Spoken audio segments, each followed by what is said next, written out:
Um bom dia na graça e na paz de Jesus. Eu sou o pastor César Cavalcante e mais uma vez, para a glória de Deus, está no ar mais uma edição do debate da Rádio Musical FM. Nós vamos juntos até o final dessa programação, que Deus nos ajude, temos um bom programa, que o Espírito Santo trabalhe na minha, na sua, nas nossas vidas, que juntos, eu e você, exaltemos e glorifiquemos o nome do Senhor, porque Ele é bom, porque a sua misericórdia dura para sempre. Na técnica do programa está aqui o Doni, e esse debate está sendo bastante aguardado, porque um dos debatedores era muito pedido para vir participar aqui do debate, mas porque não mora em São Paulo, nem no estado de São Paulo, mas no estado de Goiás, ficou difícil, mas hoje o senhor preparou aí esse encontro. Então estamos recebendo hoje aqui o pastor Eliseu Rodrigues e o pastor Isaac Pereira. Primeira vez o pastor Eliseu Rodrigues aqui com a gente, um privilégio recebê-lo também. E o tema é: os dons do Espírito Santo cessaram? E aí, qual a tua opinião? Os dons do Espírito Santo cessaram ou estão vigentes? Quem entende que os dons cessaram são os chamados de cessacionistas, creem que cessaram os dons no primeiro século. E quem crê que os dons continuam são chamados de continuistas, né? Então temos aqui um pastor continuista, pastor Eliseu Rodrigues, e um pastor cessacionista, pastor Isaac Pereira, que vem aqui com um novo modelo 2023 já, o cavanhaque estilizado, tipo Homem de Ferro e tal, tudo mais. Francis Schaeffer, tá bom. Na técnica do programa tá aqui o Doni. E vamos lá, pastor Eliseu, da Assembleia de Deus em Goiânia, formado em Teologia Avançada no Instituto Ceifa, graduando em Teologia Bíblica pela FTSA, seminarista pela FATAD, FACEP e IBCAMP, e também escritor, pregador do Evangelho, e vai lançar um livro top aí que me mandou antes aí sobre Gênesis, muito legal. Bem-vindo pela primeira vez aqui, pastor Eliseu, um privilégio, cara. Obrigado, pastor César, prazer, pastor Isaac, e todos os irmãos que estão nos assistindo e nos ouvindo aí. Amém. Com a gente também, aqui no programa, pastor Isaac Pereira, da Igreja Batista Redenção, responsável ali naquela igreja pelo Ministério de Ensino Infantil e Evangelização de Crianças. É formado em estudos teológicos pelo Centro Presbiteriano de Pós-Graduação Andrew Jumper, em São Paulo. Atualmente cursa mestrado em Novo Testamento, tem formação em Direito, ele é advogado pela Universidade Paulista de São Paulo, tem especialização em Direito Civil e Processual e também pela Escola Paulista de Direito tem essa formação. O Isaac também é advogado militante na área civil, imobiliário, família. Bem-vindo aqui mais uma vez, meu irmão. Obrigado, pastor César. Prazer, pastor Eliseu. Vou chamar de Elias, hein? Eu já ia promover ele. É um prazer conhecê-lo pessoalmente. Esse assunto é um assunto muito importante, muito relevante para a igreja nos dias atuais. E tenho certeza que será de grande esclarecimento para todos. A regra da casa é clara. Quem estreia fica por último. Então, pastor Isaac, vou fazer o tema da pergunta para você. Os dons do Espírito Santo cessaram? Não. Só assim? Tá bom. É porque ele vai dizer não também. Como você se situa nesse tema? Então, é porque assim, irmãos, muitas pessoas, para tentar refutar o cessacionismo, criam aí um espantalho, né? Que o Espírito Santo não está mais atuando. A gente sempre tem que começar o debate falando que o cessacionismo não é. Por mais que alguns, são poucos, raríssimos, creiam que todos os dons cessaram, são radicais e estão errados por pensarem assim. Mas o que nós cremos, o cessacionismo correto, bíblico, ele olha para os dons, o que nós chamamos de dons extraordinários, ou eu prefiro dizer, os dons de sinais. Esse termo é comum na Bíblia, esses dons de sinais, a saber, profecia, apostolado, curas e milagres e línguas. Esses dons encerraram ali com o ministério apostólico, indo aí um pouco além no início da igreja. Eu trouxe aqui 4 argumentos favoráveis ao cessacionismo. E vou discorrer acerca deles ao longo do debate, mostrando aqui os textos bíblicos que favorecem a crença do cessacionismo. Portanto, o cessacionismo é a crença bíblica que afirma o desaparecimento de alguns dons, dos dons decinais, ou chamado de dons extraordinários, a partir do fim da era apostólica. Por quê? Principalmente porque atingiram o seu propósito. Isso nós podemos ver lá já em Hebreus 2, 3 e 4, que o propósito era autenticar a messianidade de Cristo e a sua mensagem e também a autoridade apostólica. Você coloca apóstolo como um dom espiritual, é isso que eu tô entendendo? Então, porque está lá em 1 Coríntios 12, o apostolado, os profetas, não obstante também está lá nos dons ministeriais de Efésios 4. Mas em Coríntios 12 fala de apóstolo como dom espiritual, você acha? Tá bom. E é aquela história, nem todo dom é um ministério, mas todo ministério vem a partir de um dom. Ok. Pastor Eliseu, vou fazer a pergunta do tema para o senhor começar se situando aí a sua opinião nesse tema. Os dons do Espírito Santo cessaram? Não, os dons do Espírito Santo não cessaram, até porque a Bíblia não faz essa diferença entre ordinário e extraordinário. O cessacionismo faz essa diferenciação para parecer bíblica, mas o cessacionismo não é uma crença bíblica, são ideais através até da história da igreja, na diminuição de alguns dons, pela falta de incentivo e desobediência às escrituras, pois ela manda buscar os dons, desejar os dons e não deixar o dom morrer. Através das escrituras, em nenhum momento o Novo Testamento afirma que os dons cessaram ou que os dons cessariam antes da vinda do Senhor Jesus. Ok. Pastor Isaac. Pastor César, o primeiro argumento favorável ao cessacionismo, os irmãos precisam prestar bem atenção. Em 3 períodos da história, somente em 3 períodos da história, um quarto há de vir, mas somente em 3 períodos da história, a operação de milagres foi superabundante, por dizer assim. Na época de Moisés, na época de Elias e Eliseu, e na época de Jesus e dos apóstolos. Por que isso? A fim de autenticar, Deus estava ali revelando a sua palavra por meio desses homens, revelando na boca desses homens a sua palavra. Então, iniciando ali por Moisés, obviamente, indiscutível o ofício profético de Moisés, passando pelo início dos profetas do Antigo Testamento com Elias e Eliseu, e assim eles dando autoridade para os seus sucessores, e isso precisava ser autenticado com milagres e sinais, coisas indizíveis, miraculosas, não era algo banal, mas coisas que deixavam as pessoas estupefatas. E na época de Jesus, obviamente, para mostrar que a mensagem que Jesus trazia vinha do Pai, e ele era autenticado isso com nós vemos isso em João 6, nós vemos a questão de Elias e Eliseu em 1 Reis 18, Moisés e Josué em Êxodo 4, isso tudo com o objetivo de mostrar que o que aqueles homens estavam falando vem do próprio Deus. Quando nós temos encerrada a Escritura, e aqui eu vou partir para um outro argumento, mas quando nós temos encerrada a Escritura, esse momento de revelação divina, ele encerra, ele termina.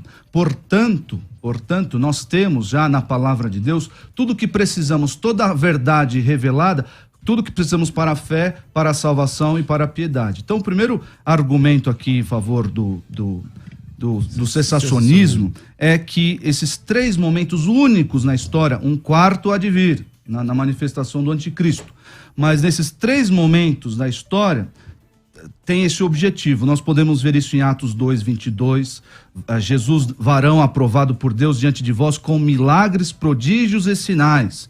Atos 14, os apóstolos, Paulo e Barnabé ficaram ali, o Senhor confirmava a palavra da sua graça, concedendo que por mão deles se fizessem sinais e prodígios, e Hebreus 2, 3, já citado aqui, dando Deus testemunho juntamente com eles por sinais, prodígios e vários milagres e por distribuição do Espírito Santo segundo a sua vontade. Ok, pastor Eliseu. Os dons não foram biblicamente reduzidos à categoria de validação. Um texto que poderia ser mais forte para o argumento cessacionista está em Hebreus, capítulo 2, versículo 3. Sendo assim, como é que nós escaparemos do castigo se desprezarmos uma salvação tão grande? Primeiro, o próprio Senhor Jesus anunciou essa salvação, como bem disse o pastor Isaac. E depois, aqueles que a ouviram nos provaram que ela é verdadeira, os apóstolos. Ao mesmo tempo, enquanto eles pregavam a mensagem aprendida com Cristo Jesus, ao mesmo tempo, enquanto pregavam, por meio de sinais de poder, maravilhas e muitos tipos de milagres, Deus confirmou o testemunho deles. Ponto. E de acordo com a sua vontade, distribuiu também os dons do Espírito Santo. Já é uma categoria diferente. Os sinais, milagres operados pelos apóstolos, concordo com o pastor, biblicamente, estão validando a mensagem deles nos sinais. Muitos tipos de milagres. Mas como o tema é os dons do Espírito Santo cessaram, os dons do Espírito Santo cessaram, veja a continuação do texto. E de acordo com a sua vontade, é a mesma expressão usada em 1 Coríntios capítulo 12, ele distribuiu os dons do Espírito Santo. O fato do verbo estar conjugado no passado não quer dizer que ele fez e não faz mais. O verbo conjugado no passado que ele fez está simplesmente dizendo o que aconteceu. Está testificando algo que aconteceu. Então, o papel singular dos milagres não foi apenas credenciar um mensageiro ungido, senão Jesus faria o milagre na frente de Herodes, Lucas 23:8, quando Herodes desejou. Segundo lugar, se fosse apenas para credenciar, Jesus não diria o que disse em João 14:12, que aquele que crê nele, não apenas apóstolos, fariam obras que ele faz e até maiores, claro, no sentido de alcance, não em essência e natureza. Agora, os exemplos que o pastor citou aqui, que vem da teoria de Walfield, sobre os 3 maiores momentos de milagres na Bíblia: Moisés e Josué, Elias e Eliseu, Jesus e os apóstolos. E os textos que o pastor citou foram milagres de validação quando a palavra estava sendo anunciada a descrentes. Moisés diante de Faraó, Elias diante dos profetas de Baal, e Jesus e apóstolos diante de judeus que não acreditavam que ele era o Messias, o Salvador, o Filho de Deus ali. Dons de autenticação, validação de que a mensagem é verdadeira diante de incrédulos. Mas os dons espirituais, na primeira carta aos Coríntios, é para edificação da igreja. 1 Coríntios 11:18. Quando vos ajuntares na igreja. 12:28. A uns Deus pôs na igreja. 14:19. Antes quero falar na igreja 5 palavras da minha própria inteligência. 14:26. Que fareis, irmãos, quando vos ajuntais? Cada um tem salmo, doutrina, revelação, língua e interpretação? Faça-se tudo para edificação e não para autenticação, porque a igreja não é um aglomerado de pessoas ímpias que precisam ver milagres para autenticar a mensagem pregada. Ok, pastor Isaac.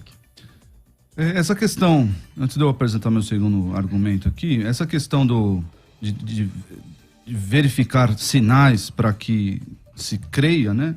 Isso, de fato, é uma característica dos incrédulos. Jesus até rechaçou os judeus, os fariseus, porque queriam um sinal, e Jesus disse, não vai ser dado nenhum sinal a não ser o do profeta Jonas a vocês. Então, essa vontade, essa gana por milagres, por sinais, isso tudo advém de um coração incrédulo.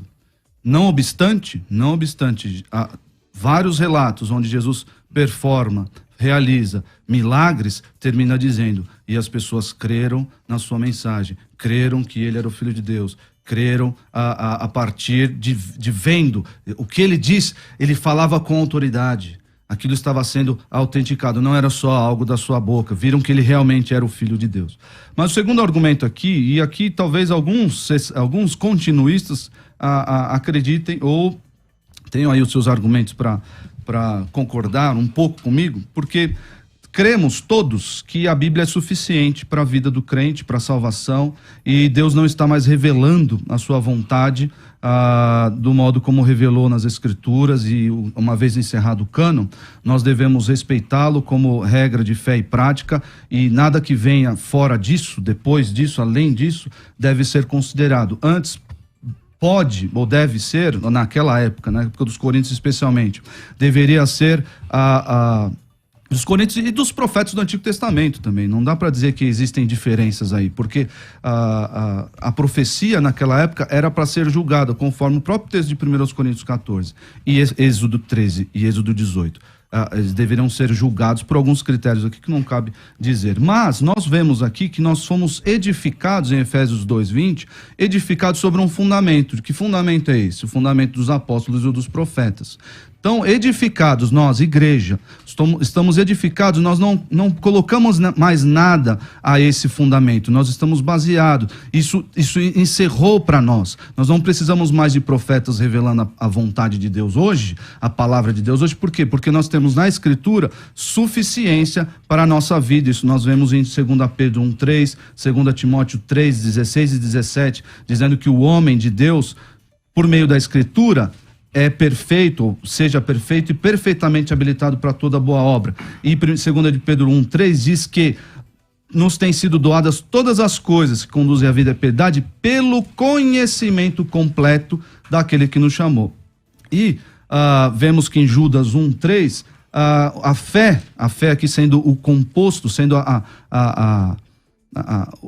o conteúdo da nossa fé, da nossa doutrina, foi uma vez por todas entregues aos santos. Eu queria fazer uma menção de Jonathan Edwards, falando sobre dons. O pessoal gosta bastante e diz que Jonathan Edwards levitou aquela coisa toda, e era o David Copperfield da época. Você não lembra de David Copperfield, né? Não, eu sou mais jovem. E ele diz o seguinte: os dons extraordinários foram dados para a fundação e o estabelecimento da igreja no mundo. Mas depois que o cânon das Escrituras foi concluído e a igreja cristã foi plenamente fundada e estabelecida, os dons extraordinários cessaram. Palavras de Jonathan Edwards. Pastor Eliseu. O pastor Isaac, o meu som tá legal, pastor? Tá legal. O pastor Isaac citou Efésios 2:20, que também é um texto que é base para muitos sensacionistas afirmarem sobre o ministério profético, confundindo com o dom da profecia. Porque Efésios 2:20 diz: vocês são o edifício e estão construídos sobre o alicerce doutrinário, como o pastor bem disse, que os apóstolos e profetas colocaram. A pedra fundamental desse edifício é o próprio Cristo Jesus.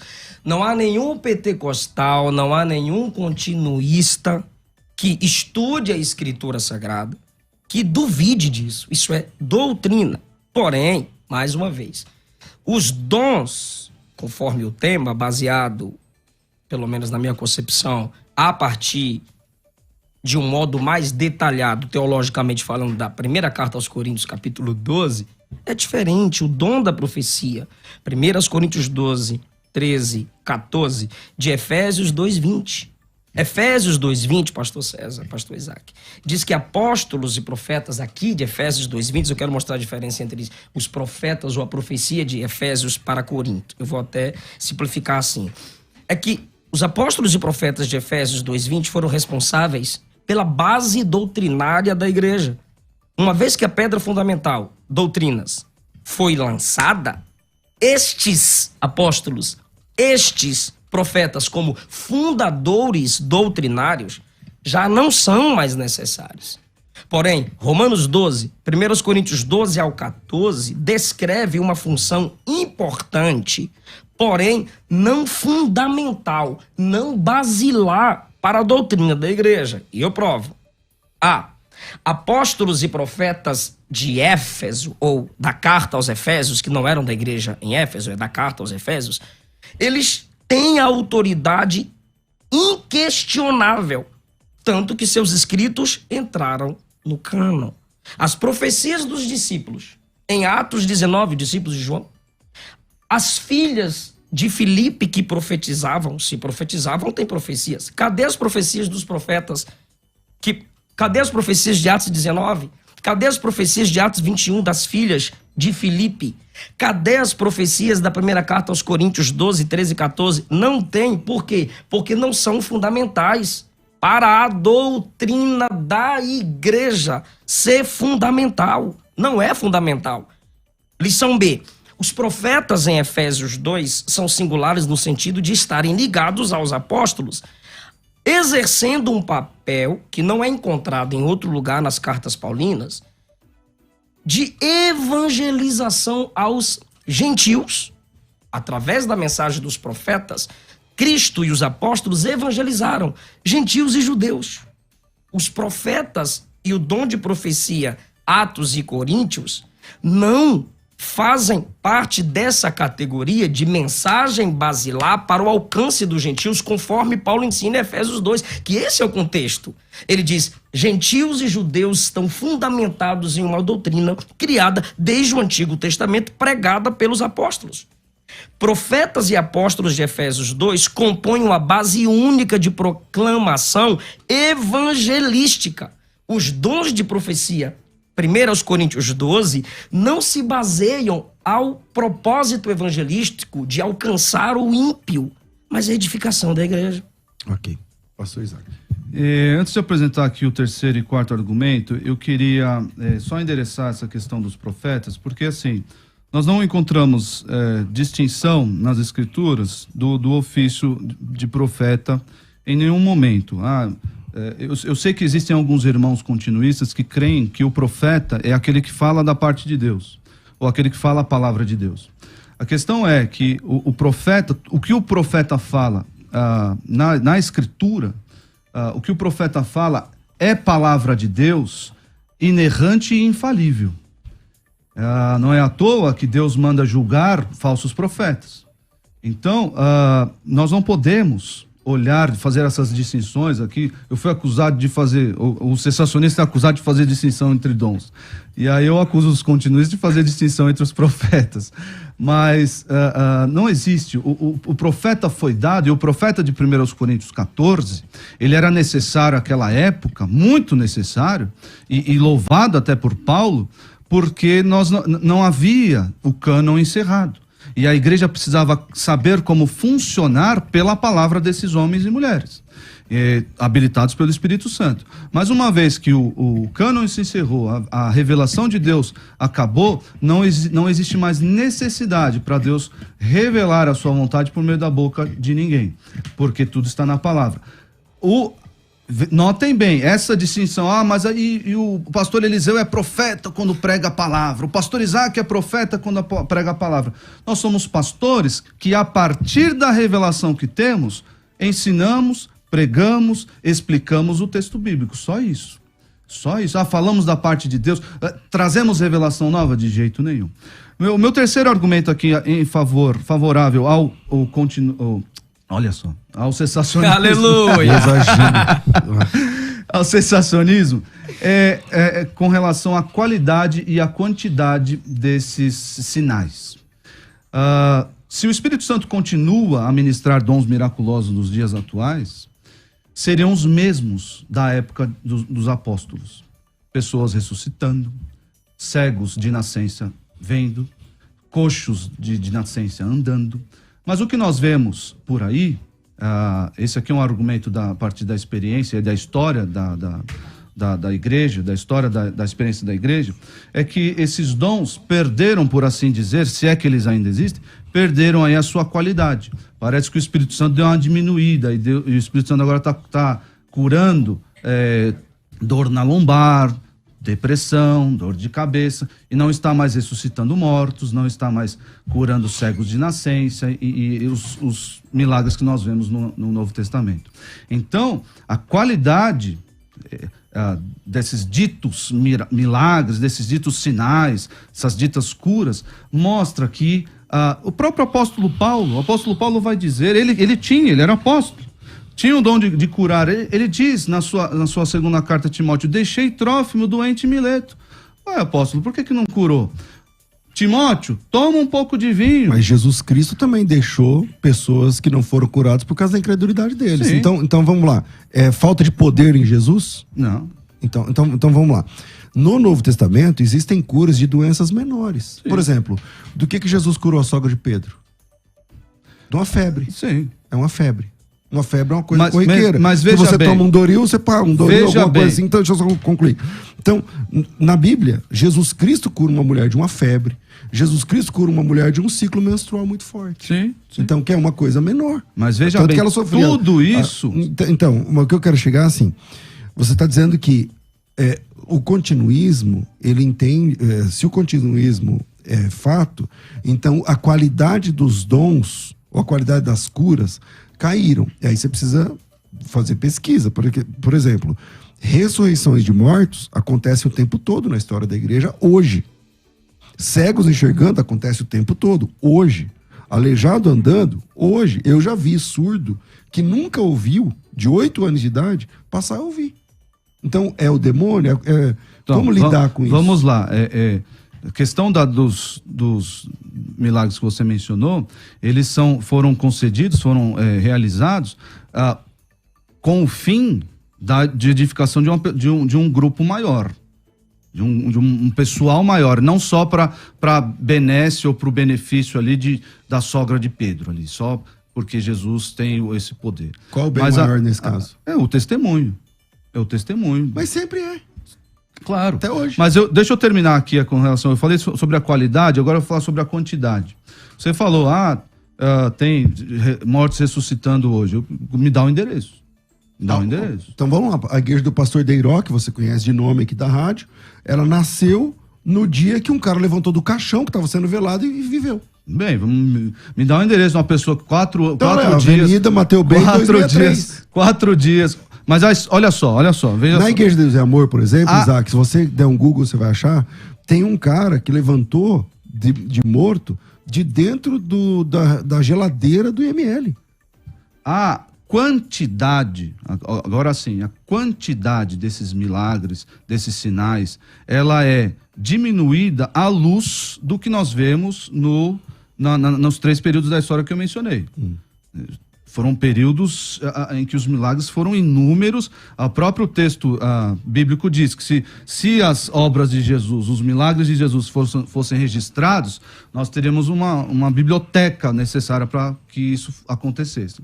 Então, esse terceiro argumento em favor do cessacionismo diz respeito à qualidade... Períodos da história, você fala. A qualidade e a quantidade, que nós vemos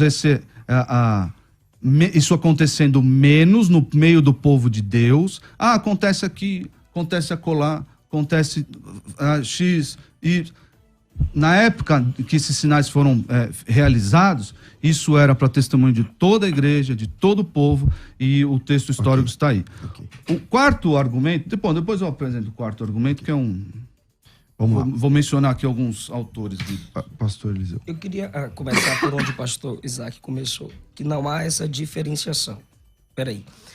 Pastor Isaac, não há nenhum texto na Bíblia que separe os dons extraordinários de ordinários.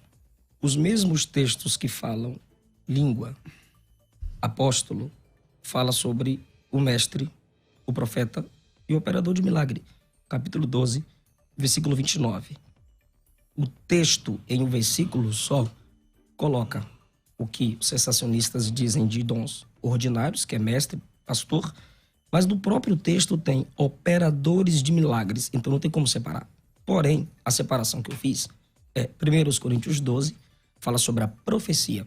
Efésios 2, fala sobre os profetas, que são fundamentais, na linguagem de Paulo, versículo 20. Fundamento dos apóstolos e profetas. É diferente de 1 Coríntios capítulo 12 e 14, e eu vou dar só um exemplo. Aí eu pergunto ao pastor Isaac e aos cessacionistas, meus irmãos que estão assistindo. Nós poderíamos falar que a palavra de Deus como fundamento doutrinário veio de quem tem o dom de profecia? Não, jamais. Isso não é cessacionismo, isso é Bíblia. O próprio Paulo, quando trata das profecias na igreja em Corinto, ele diz assim: veio a palavra do Senhor de vocês, dos profetas do Antigo Testamento, vieram, principalmente os que deixaram os escritos. Mas ele diz, se tratando de profecia agora, quem quiser rejeitar isso, que rejeite. Se alguém cuida ser profeta ou espiritual, reconheça que as coisas que eu vos escrevo são mandamentos do Senhor. Versículo 37.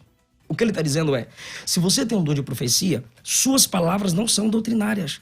Suas palavras não são mandamentos do Senhor. Os profetas que escreveram, sim. Os profetas de Efésios 2, o conteúdo deles são mandamentos. De quem tem um dom de profecia, o próprio Paulo diz, o que eu escrevo é mandamento. O que vocês falam, não. 36.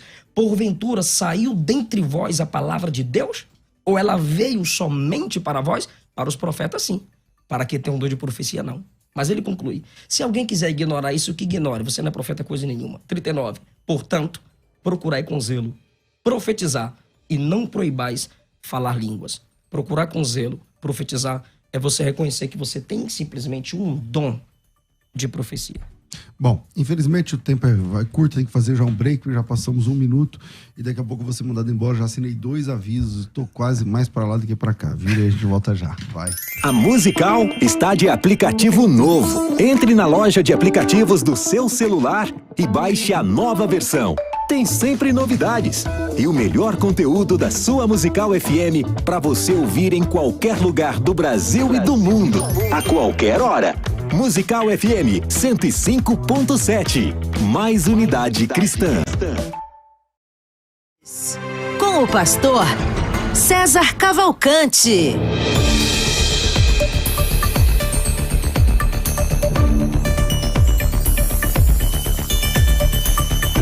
Dois recados importantes a você. A imersão Hebraico Fácil foi prorrogada para o dia 8 de outubro. Então você que não tinha data no dia 10 de setembro, foi cancelado dia 10 e vai ser dia 8 de outubro. Então temos quase um mês ainda pela frente. E você pode participar. Quer aprender hebraico numa imersão das 9 da manhã até as 18 horas? Me chama que a gente explica como. O WhatsApp é 011 99007 6844. A alfabetização de hebraico obedece 4 pilares: ler, escrever, pronunciar corretamente e transliterar. Se você quer aprender a ler, escrever, pronúncia correta e transliteração e quer fazer isso numa única imersão, então vem com a gente. Dia 8 de outubro teremos a próxima imersão Hebraico Fácil e você precisa estar com a gente nessa. Para isso, me chama no WhatsApp. O WhatsApp é São Paulo 011, pode ser de qualquer lugar do Brasil e do mundo. 011 98484 9988, 011 98484 9988. E eu quero falar com você sobre o bem-estar, o que incomoda você. Rugas, flacidez na pele, manchas de acne, melasma, ou até te deixa com vergonha na hora das fotos. Tem um lado melhor, o lado pior. Mais uma vez, a doutora Thaís Moraes está divulgando a sua clínica, que é especializada em saúde da pele. Lá na clínica você vai encontrar os melhores tratamentos para melasma, acne, rejuvenescimento facial, harmonização facial, botox. São mais de 100 procedimentos, eu estou falando os principais aqui, onde após uma avaliação clínica é elaborado um tratamento personalizado na sua situação, na sua necessidade. E se você tem interesse, para você, para sua esposa, para você mesmo, quer conhecer mais o trabalho da clínica da doutora Thaís, então agende uma avaliação. Antes de dar o telefone, deixa eu explicar. Olha aí no relógio. Os 10 primeiros ouvintes que ligarem agora, no número que eu vou dizer, vai ganhar avaliação gratuita e também vai conseguir fazer o Botox, que custa R$1.000, R$1.000 e pouco, R$1.500, por R$280 por região. E ainda tem o bioestimulador de colágeno, esse custa R$2.000 e pouco, por R$500. É isso mesmo, volta a fita aí para você entender. Avaliação gratuita, Botox por R$280, bioestimulador de colágeno por R$500, e a promoção é para quem está ouvindo esse programa agora, no Debates, aqui da Rádio Musical. E agora que eu disse isso, ainda vou dizer que você pode pagar o seu tratamento em até 5 vezes sem juros, parcelando no cartão. Dito isso, pega o telefone aí, já chama. 011, é presencial, tem que vir aqui em São Paulo, quem é de São Paulo, Grande São Paulo, aproveite. 4750 1705. 011 São Paulo, 4750 1705, 4750 1705, 4750 1705. Você liga e fala que estava ouvindo o programa para acompanhar, tá certo? Vira aí e a gente volta aqui com o debate que tá pegando. Vai. A Musical está de aplicativo novo. Entre na loja de aplicativos do seu celular e baixe a nova versão. Tem sempre novidades e o melhor conteúdo da sua Musical FM para você ouvir em qualquer lugar do Brasil e do mundo, a qualquer hora. Musical FM 105.7. Mais unidade cristã. Buscar a verdadeira unidade cristã é o legítimo propósito da Musical FM. Há mais de 20 anos, dedicando cada minuto da sua programação a comunicar Jesus e contribuir para que a unidade da Igreja de Cristo seja ouvida e vivida.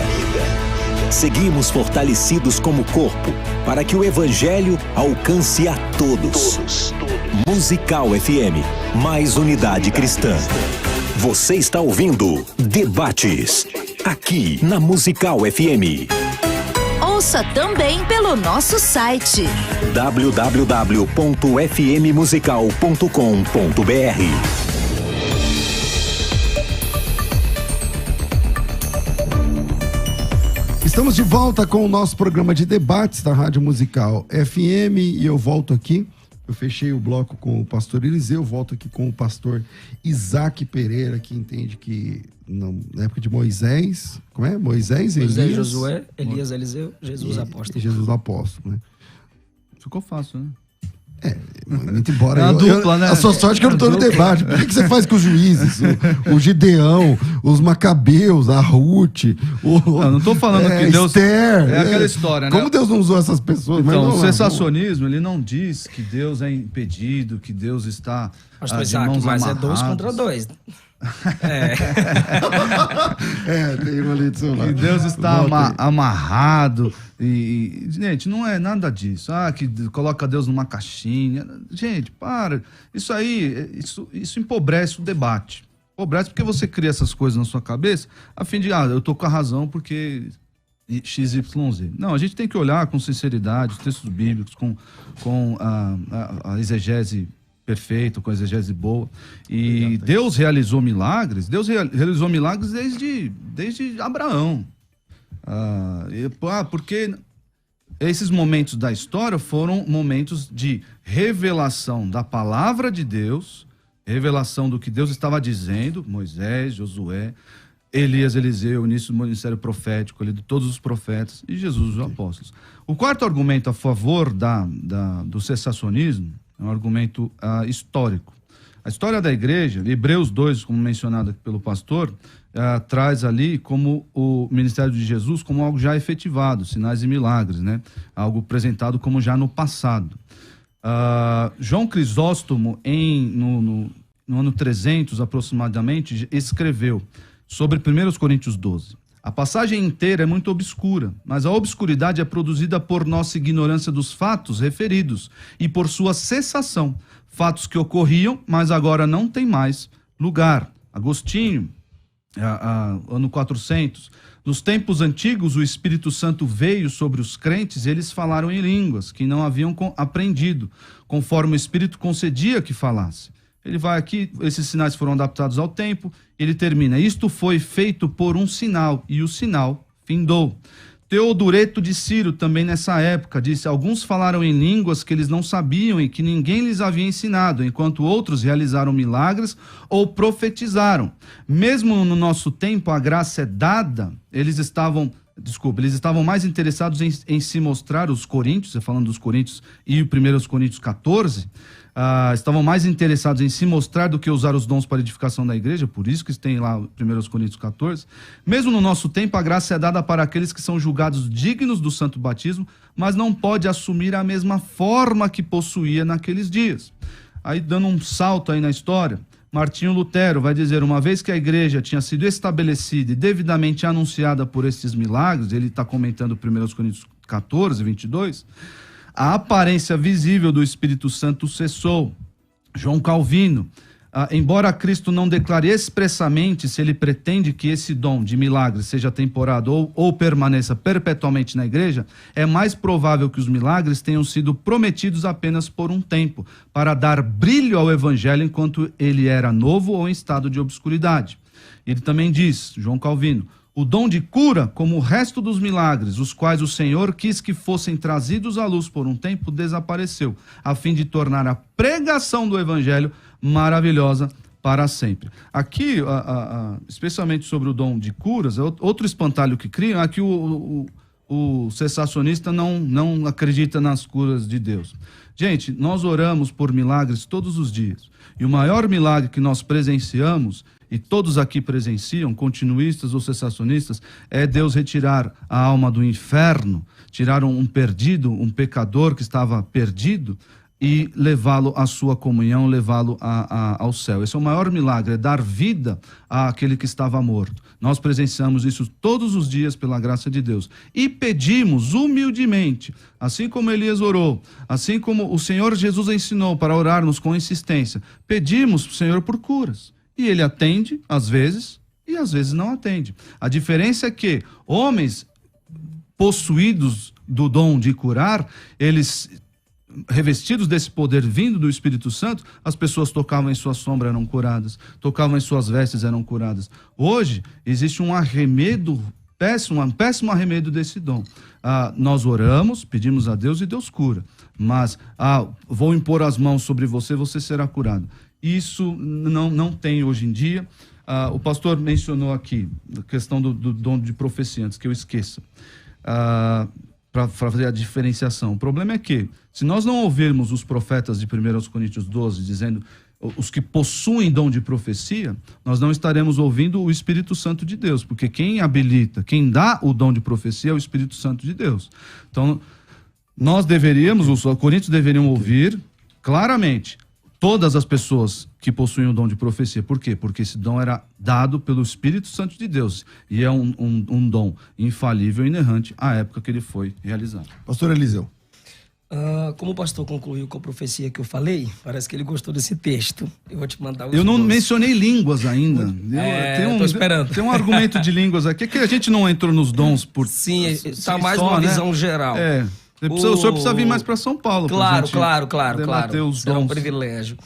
O versículo 29, claro, a gente tem que ouvir quem tem um dom da profecia, como eu já disse no início do nosso debate. É num contexto de igreja. Claro que tem o espantalho por aí. O camarada tem o dom de profecia, ele pensa que ele tem um ministério pastoral. Não é assim. O cara mete óleo de peroba na cabeça, coloca a placa Poleiro dos Anjos, dá desconto no dízimo, abre igreja e começa a atrair as pessoas pelo seu dom de profecia. Então aí nós temos, irmão, um falso pregador com falsas profecias, gerando falsos crentes, porque ele já está sendo soberano sobre o dom, ele está controlando o dom. Isso não é bíblico. Como eu já disse, é no contexto de igreja. O cara profetizou, diz o versículo, capítulo 14, 1 Coríntios, versículo 26. Tem profecia, tem revelação, tem interpretação, tem língua. A língua interpretada para nós pode servir como uma profecia, uma palavra de edificação. O texto diz que a igreja deve julgar.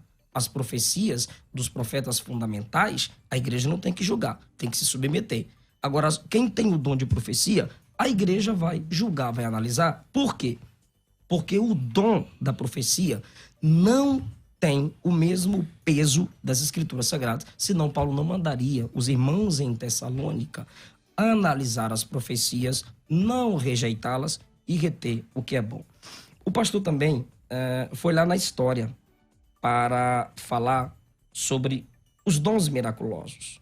Se uma das razões principais dos crentes não acreditarem nos dons miraculosos é porque não veem, não estou vendo o milagre acontecer, igual o senhor perguntou. Cadê o endereço e tal? Falta de milagre no coração de muitos gera incredulidade. Mas espera aí, a minha fé estaria baseada em não experiência. Enquanto os pentecostais continuistas carismáticos são acusados de manterem a sua fé em Deus ou nos dons miraculosos por causa de experiências, o sensacionismo também se baseia ou em experiência negativa. O cara profetizou e não aconteceu, mandou levantar e não levantou. É experiência negativa também. A segunda razão mais poderosa é que as pessoas sentem que os dons morreram entre a morte dos apóstolos e os dias atuais. Se perderam na história. Pode ter alguma razão da diminuição dos dons? Pode. Eu mostro isso até no contexto em que nasci, cresci até essa altura aqui e vivo. A gente assume que, por algum momento, pastor César, claro que eles se perderam ou diminuíram, não deixando de existir. E não foi a primeira vez. A Bíblia fala sobre isso. A gente percebe, segundo Reis 22:8, que o povo de Deus havia perdido as Escrituras. Imagina, o povo sem o Pentateuco, sem as Escrituras, sem a palavra de Deus, foi uma perca. Cadê a graça da revelação? Por todos os propósitos mais práticos na história ainda, as pessoas, só na época da Reforma, tiveram acesso às Escrituras por muito tempo. As pessoas tiveram a ausência do melhor, de um grande ou importante e essencial dom, que é a pregação bíblica das Escrituras. A gente percebe na história também que uma doutrina importante para a fé da igreja, da justificação, foi perdida pouco depois da morte dos apóstolos.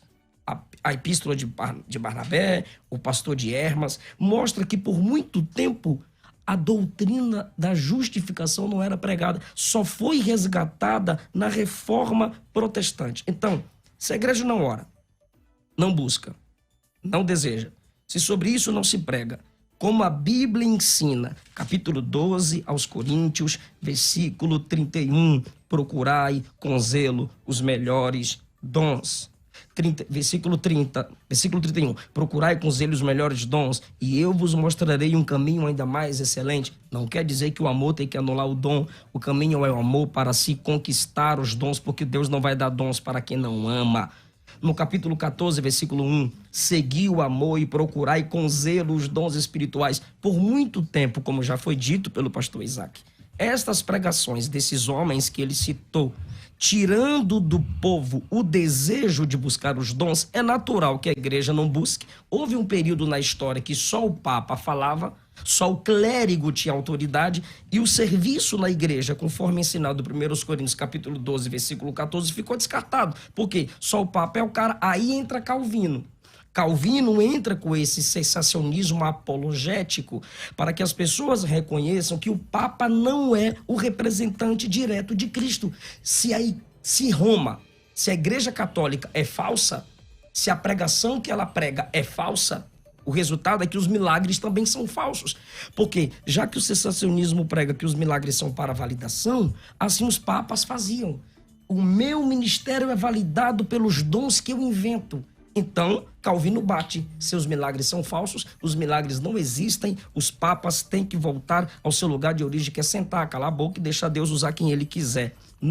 Quer falar, pastor? Não. Na história também, para eu concluir agora rapidinho, como o pastor citou, textos favoráveis ao sensacionismo na história, perceba que o sensacionismo não se baseia no cristianismo ortodoxo, numa teologia bíblica. Não tem como nem abrir as escrituras, pastor César, para defender o sensacionismo. Eu anotei aqui.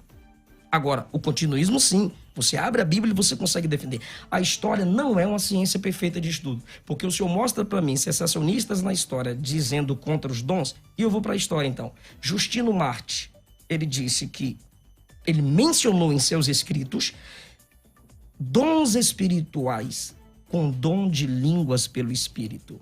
Orígenes, teólogo de renome, afirmou que os dons espirituais, inclusive o de línguas, era um fato notório nos seus dias. Crisóstomo, patriarca de Constantinopla, ele falou o seguinte, que membros da sua igreja falaram pelo Espírito em persa, latim e hindu. E outra coisa, eu estudei que a igreja de Crisóstomo exigiu dele a evidência das línguas quando ele pregou sobre o batismo. Agostinho, como o senhor citou, ele começou sensacionista, mas depois, principalmente no livro Cidade de Deus, ele volta atrás. Ele dá testemunho de que as línguas estranhas estavam em evidência no seu tempo. Agostinho, ele ia e voltava. Dr. Jack Deere, eu preciso citar isso aqui, eminente professor e historiador batista do Seminário Teológico de Dallas. Ele afirma que Lutero falava línguas, profetizava. E essa informação se encontra também nas obras História da Igreja Alemã e Pentecostes para Todos, de Emílio Conde. Ok. Volto contigo. O fato de acontecer um milagre não é prova de que o profeta é de Deus e de que aquilo foi feito capacitado pelo Espírito Santo. Não é à toa que lá em Êxodo 13, né, existem esses 3 critérios para se avaliar se um profeta vem de Deus e se aquele que realiza milagres, né, o profeta, né, vem de Deus. E um dos, talvez o principal é se a mensagem que ele traz não é uma mensagem contrária ao que Romanos 12 diz, de ser fugiu a palavra agora, da fé.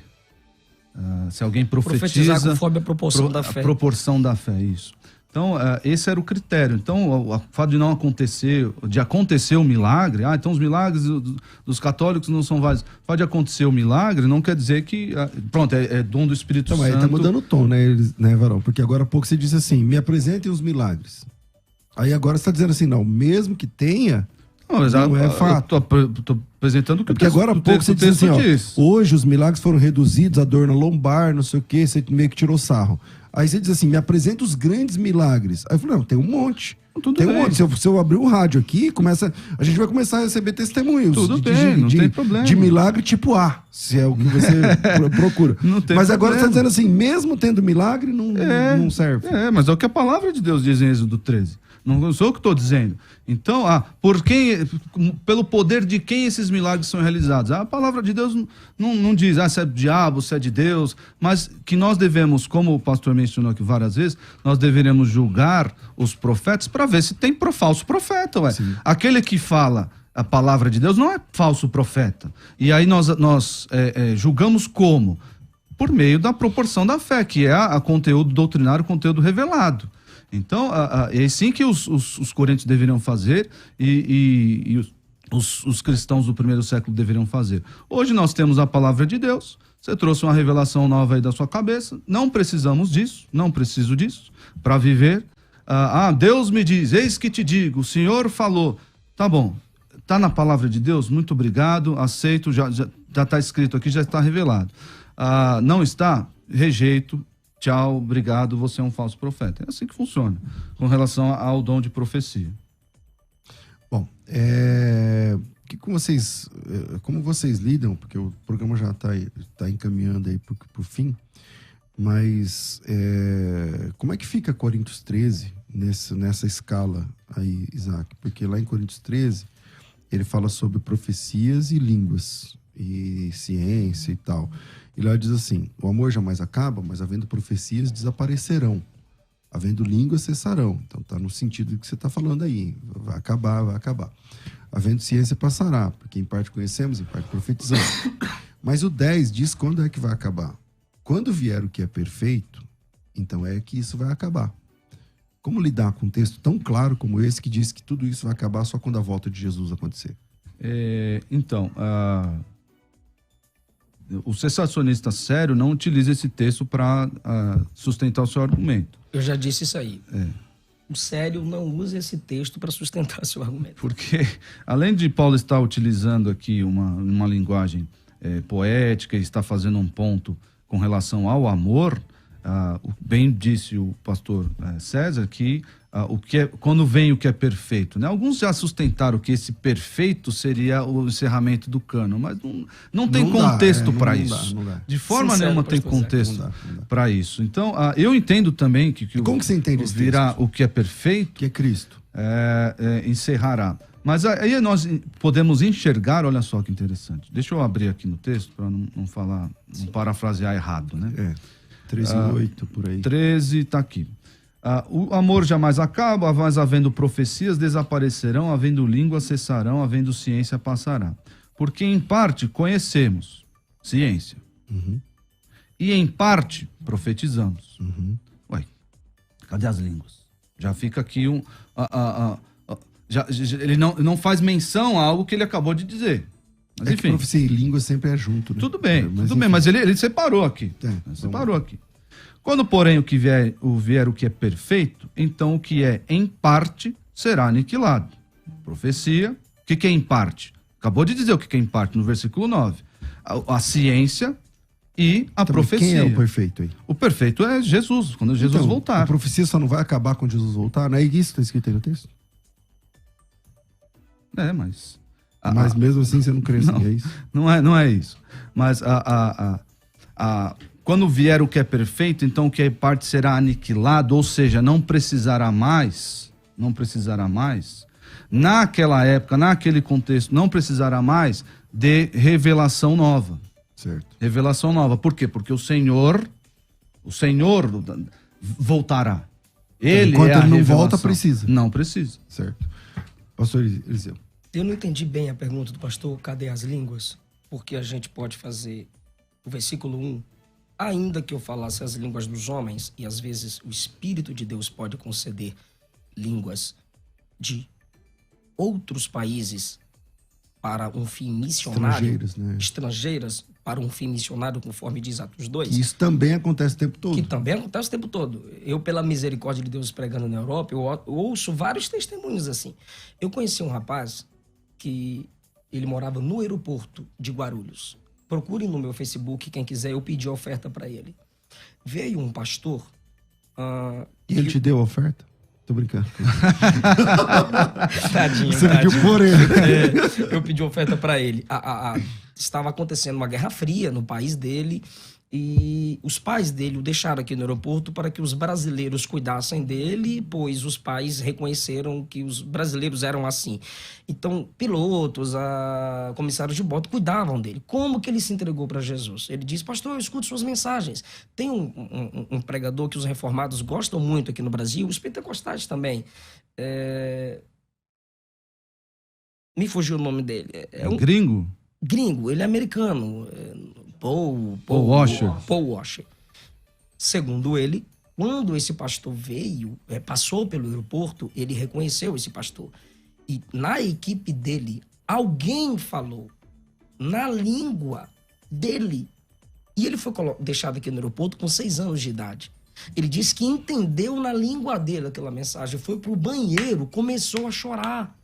E ali ele se entregou a Cristo e alguém mandou ele assistir minhas mensagens e de outros pregadores. Então, entendam. O pastor entende que línguas são idiomas ou existem outras línguas? Línguas são idiomas. O Espírito pode conceder a quem tem o dom de línguas um sinal idiomático para que ele possa alcançar outras pessoas de um modo evangelístico. Como você perguntou aqui no capítulo... Igual em Pentecostes. Igual em Pentecostes. Como você mencionou, cadê os dons? Ainda que eu falasse a língua... Cadê a língua? Ainda que eu falasse a língua dos homens e dos anjos... Essa língua dos anjos é uma hipérbole ou é... Pode ser uma hipérbole, uma classe de linguagem espiritual que os homens ali podem não conseguir entender, pois o próprio texto diz que dom de línguas, no capítulo 14, pode ser dado a mim para a minha edificação. Falar minha edificação e com Deus. Se fosse apenas para propósito evangelístico, por que o texto diz que é para minha própria edificação? Se fosse apenas para propósito evangelístico, por que o texto diria que quando muitos estiverem falando, preferencialmente eu me cale e fale sozinho com Deus? Então tá aí a prova de que não é apenas com propósito evangelístico. Eu tenho que fazer uma virada de 30 segundos e a gente continua só pelo YouTube. Então quem está acompanhando pela rádio, vem pro YouTube, escolhe aí ou César Cavalcante ou Rádio Musical FM e a gente continua. 30 segundos a gente volta. Vai. Meu Deus, estamos de volta. Eu volto aqui com o pastor Isaac, que eu reconheço que tá 2 contra 1, eu vou parar e vou tentar apertar mais aqui o pastor Eliseu. Vai, Isaac. Então, já que a gente teve um tempo a mais aqui, eu não estava preparado, graças a Deus por isso. Eu queria endereçar alguns dons aí, os dons que eu julgo ser, que o cessacionismo crê que terminaram, eu queria deixar aqui para os irmãos avaliarem alguns textos bíblicos, alguns argumentos a favor também encerramento do dom, né? O apostolado hoje, como dizem, o pessoal brinca, né? Apóstolo bom é apóstolo morto. Por quê, irmãos? Porque o apóstolo, ele precisava de 3, pelo menos 3, existem alguns outros aí, mas eu quero apontar só 3 aqui, requisitos para ser apóstolo. Segundo Atos 1:22, ele precisava ser testemunha ocular do Cristo ressurreto. E Paulo, mesmo Paulo, as pessoas vão questionar, né? A apostolicidade de Paulo. Ele diz que ele viu Jesus ressurreto, Jesus apareceu para ele em 1 Coríntios 15, ele menciona isso, tem lá o texto de Atos mencionando a aparição para ele. Ele fala isso na segunda as cartas aos Coríntios, quando ele vai dar uma carteirada lá. Por acaso eu não vi Jesus? Jesus não apareceu para mim? Então eu precisava ser testemunha ocular do Cristo ressurreto. Isso já começa por aí, já encerra, não precisava apresentar mais, mas vamos lá. Ele precisa ser pessoalmente comissionado por Jesus, o apóstolo. Isso nós vemos Atos 1:2, versículo 24 também, Romanos 1:1, Gálatas 1:1. Foi pessoalmente comissionado por Jesus, não era algo que, uma revelação, um desejo. Como o pastor, ele tem um desejo, como diz lá em 1 Timóteo 3:1, o pastor ele sente um desejo de ser pastor. O apóstolo é diferente. E por fim, terceiro requisito aqui, ele tinha autoridade entregue pelo próprio Jesus lá em Mateus 10, entregue para efetuar milagres. E o apóstolo Paulo também vai dizer isso em 2 Coríntios 12:12, sobre essa autenticação por meio de milagres do apostolado dele. Então, esses 3 requisitos para o apostolado, e quando chama lá Barnabé de apóstolo, esses textos aí, o apóstolo ele tem um sentido amplo, né? Na verdade é um sentido específico, é enviado. Mas quando Jesus trata dos 12, especificamente os 12, e por que são 12? Por causa das 12 tribos de Israel, porque lá em Apocalipse haverá 12 tronos para os apóstolos sentarem. Então, isso encerra a questão de que há apóstolos hoje em dia. Esses que foram chamados eram evangelistas ou mensageiros ali de vanguarda, né? Então, por isso que o termo pode ser aplicado a pessoas que foram enviadas. Amém. Pastor Eliseu. Efésios, capítulo de número 4, diz: Jesus, aquele que é maior que a infantilidade dos carismáticos e do raciocínio dos sensacionistas, Jesus, ele mesmo, pela graça, versículo 7, deu uns para apóstolos, profetas, evangelistas e outros para pastores mestres, para autenticar o evangelho ou seus portadores? Não. O texto diz: querendo o aperfeiçoamento dos santos. Só eles precisavam do aperfeiçoamento para a obra do ministério? Só eles exerciam o ministério? Só a igreja primitiva? Não. É óbvio que não. E até quando dura o dom concedido pela graça, ou esses homens dotados com esses dons ministeriais? Está no versículo 13. Eu anotei aqui, quem quiser, abra sua Bíblia e verifique. Até que todos cheguemos à unidade da fé. Unidade da doutrina, poder da fé, dos cristãos em geral. Não há unidade no sensacionismo. Até que cheguemos à unidade da fé, ao conhecimento do Filho de Deus, ao homem perfeito, à medida da estatura completa de Cristo. Só na plenitude, à semelhança de 1 Coríntios capítulo 13, chegaremos aqui. A questão é que nesse mesmo texto, conforme 1 Coríntios 12 e também 1 aos Coríntios 14, estão juntos pastores, profetas, evangelistas, mestres e apóstolos. Agora, se me perguntar, tem apóstolos como aqueles levantados primariamente por Cristo? Eu tenho minhas dúvidas. Agora, o ministério apostólico, plantador de igreja, o missionário, que tem a palavra da autoridade sobre enfermidades e os dons, conforme ensina 1 Coríntios, capítulo 12, versículo 14, eu não tenho como negar, porque a igreja inteira é apostólica. Pela influência do sensacionismo, até pentecostais dizem que não existem apóstolos hoje em dia. Então, às vezes, ao invés de corrigirmos o abuso ou os abusos e ensinar o correto uso, a gente simplesmente determina o desuso. Então, para mim, há missionários com clara chamada apostólica, mesmo que não reconheçamos isso, porque eu não vejo um texto claro na Bíblia separando pastores e mestres vão ficar, pastores e evangelistas vão ficar. Agora, o apostolado vai acabar. Como eu já disse, Hebreus, capítulo 2, versículo 3, diz: aconteceu, confirmou. Não quer dizer que só aconteceu ali, ou que passou. O verbo está conjugado no passado porque é uma comunicação correta. Aconteceu, é uma verdade. Ok. Pastor Isaac. Eu sei que muitas pessoas utilizam aí os termos de modo que fica confuso.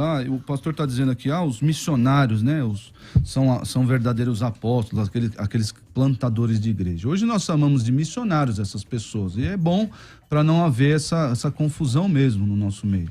Porque missio vem do latim, que é enviar, é enviado.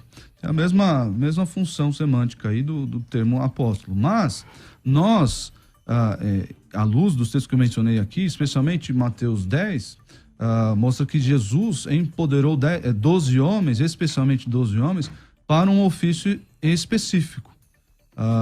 E o texto mencionado de Apocalipse também, os 12 tronos. Então, essa questão, é melhor chamar as pessoas, os evangelistas de vanguarda, de missionários, porque os apóstolos são 12 e eles ficaram lá na Você acha que era Jesus, dos apóstolos. Paulo é dos 12, então? Ele que assume o lugar de Judas, na sua opinião? Então, a gente brinca lá na igreja, né? Entre Matias, no último trono, vai sentar assim meia banda, cada um, assim, ó. Vai sentar meia banda Paulo e meia banda Matias. Eu creio no apostolado de Matias, porque Paulo se denomina, eu creio, claro, obviamente, no apostolado de Paulo, mas ele se denomina como o menor dos apóstolos. Ele lá em 1 Coríntios 15, né, ele diz que é alguém nascido fora de tempo. Emergente, abortivo. Então eu acho que... E ele também não preenche o requisito todo lá de Atos 1, porque lá ele não viu Jesus sendo batizado. Na hora de sentar lá, eu acho que Matias que vai sentar. Tá bom, volta aqui, a gente fez estendeu aqui um pouquinho o tempo, e eu vou deixar aqui uns 3 minutos para cada um, tá bom? Pra gente concluir? Tá bom. Então, começa com você que começou o debate. Bom, gente, eu agradeço, pastor Eliseu, pastor César, foi um debate saudável, um debate cívico. Tem aqui um cara bem forte aqui, os irmãos não estão vendo, um cara bem forte aqui. Muay Thai, Jiu-Jitsu aqui para ele apartar qualquer briga, mas graças a Deus foi uma conversa amistosa e é sempre bom que seja assim. Por quê? Existem muitos irmãos, você que é sensacionista está ouvindo, existem muitos irmãos continuistas e eles são nossos irmãos. Você tem uma função, uma tarefa a endereçar esses irmãos. Os falsos profetas, os falsos crentes, os falsos apóstolos, nós devemos rechaçar, apontar o dedo e falar: você é um falso profeta, arrependa-se ou para de falar no meio do povo de Deus. Nós devemos fazer isso com muita autoridade e poder. Mas os irmãos que não entenderam, que divergem, nós devemos humildemente, com toda a mansidão, como Paulo diz a Timóteo na sua primeira carta, ensiná-los a fim de que eles obtenham aí o convencimento, obtenham um entendimento acerca disso. Então, não trate as pessoas, especialmente com relação a esse assunto, não trate com aspereza, condenando. Isso não faz bem nem para você, que é sensacionista, nem tampouco para o continuista, para a nossa unidade, né? Mas eu quero deixar uma lição aqui, especialmente para essas pessoas que vão na igreja, vão atrás de Cristo, por assim dizer, mas não vão atrás do Senhor, vão atrás de operação de milagres, vão atrás de emoções fortes, vão atrás dessas coisas, achando que isso é o evangelho. Isso é sinal de incredulidade. Você deve ir para a igreja para servir os irmãos, para aprender mais da palavra de Deus, a Escritura, e deve ir à igreja para ter comunhão com o povo santo de Deus. É isso que você deve. E servi-los, como o próprio pastor Eliseu mencionou aqui, edificando os irmãos. Não seja uma pessoa autocentrada, não seja uma pessoa ensimesmada. Você deve ir para a igreja a fim de se entregar para os outros. E os dons servem para isso. Os dons servem para que você edifique os seus irmãos. Vá para a igreja buscando isso, buscando conhecimento da palavra de Deus através de uma pregação bíblica, uma pregação ortodoxa. Não vá atrás. Você que está aí, eu quero emoção, eu quero ir charamanaias, aquele espetáculo todo. Fuja disso. Fuja. Você provavelmente é um incrédulo que está se enganando e não creu na mensagem do evangelho. Disseram que hoje você ia falar em línguas. É isso aí. Aqui. Falaram assim, hoje ele vai se converter ao continuismo e falar em línguas. Fala o charamanaias. Falou. Suas redes sociais, meu amigo. www.igrejaredenção.org.br. Temos rede social, Igreja Batista Redenção, YouTube, Facebook, Instagram. Pode seguir a gente lá. E se você quiser me seguir no Instagram, é Isaac Pereira 1. Isaac Pereira 1. Um prazer estar aqui com vocês. Maravilha. Pastor Eliseu, obrigado. Primeira vez aqui com a gente. Espero que seja a primeira de outras. Deus abençoe. Amém, e suas considerações finais desse tema. Queridos irmãos, você vai à igreja e ouve o pastor falar no Evangelho segundo escreveu Mateus, os textos, e você vai sendo edificado naquele estilo de mensagem lectio contínua. De repente ele chega a falar sobre escatologia. E ele vai falar que o arrebatamento vai ocorrer antes da tribulação. Aí depois você se encontra com um amigo que insiste que o arrebatamento vai ocorrer no meio da tribulação. Mas você está convencido de que o arrebatamento vai acontecer depois da tribulação, né, pastor César? E agora? O que está acontecendo? Os caras querendo outro debate aqui. É a mesma Bíblia sendo pregada, é a mesma Bíblia sendo lida. Todos os três oraram pela mesma iluminação divina. Todos oraram pela dependência divina para que Deus conceda graça. Todos os pastores para pregar isso oraram. A gente queria que Deus confirmasse uma comunicação posterior às Escrituras, perfeita, completa, sem deixar nenhum tipo de dúvida. Agora é o seguinte, qual mestre nunca falhou em sua interpretação bíblica?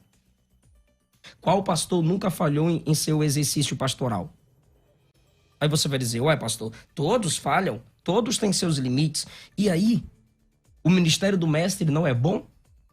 O ministério pastoral não é bom? A gente não é abençoado por esses mestres que às vezes nós não concordamos em algumas visões teológicas? A mesma coisa acontece com o dom da profecia. Há imperfeição nas habilidades interpretativas das Escrituras? É claro que há, mas nós vamos repudiar o dom de mestre? O dom de pastor?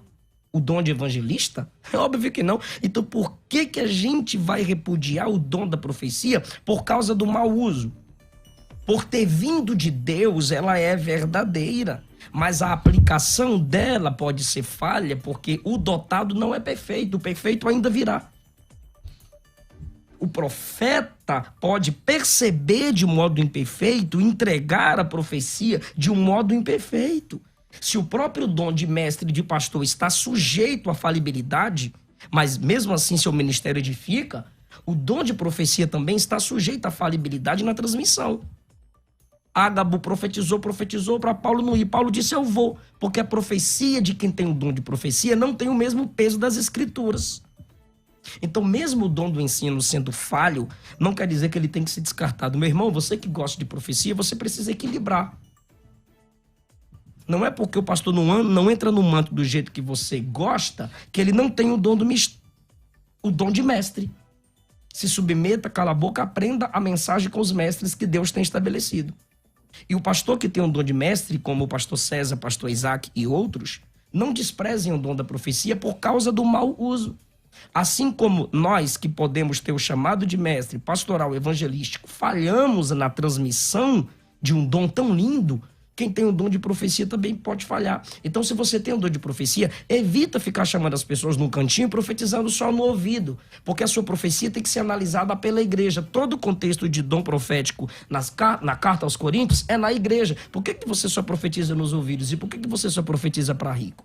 Deixa as escrituras colocarem o seu dom e a sua transmissão no seu devido lugar. O mestre vai entender que Deus dá dom de profecia para edificação da igreja, respostas que a própria Bíblia não garante, que vai responder todas as questões da alma humana. Por isso, Deus dá os dons para a edificação. Os dons não morreram porque a igreja precisa ser edificada. Busque, ore. Eu convido os continuistas, eu encerro agora, a orarem, a lerem mais a Bíblia, a estudarem a teologia, dos nossos irmãos também reformados, continuistas e pentecostais, e convido os nossos irmãos sensacionistas a orarem 2, 3, 4 horas de joelho, clamando pelos dons espirituais, e vocês vão ver o que Deus vai fazer na igreja de vocês. Maravilha. Redes sociais, o que você quer divulgar? Quer divulgar algum projeto, curso, redes? Eu sei como é que é meu Instagram. O meu Instagram é Eliseu Rodrigues Oficial. O meu site, onde tem os meus livros, é www.preseurodrigues.com.br. Eu acho que encerra hoje as vagas do meu curso Consolidando o Meu Ministério. Deus abençoe a todos. Pastor Isaac, muito obrigado. Amém. Pastor César, muito obrigado.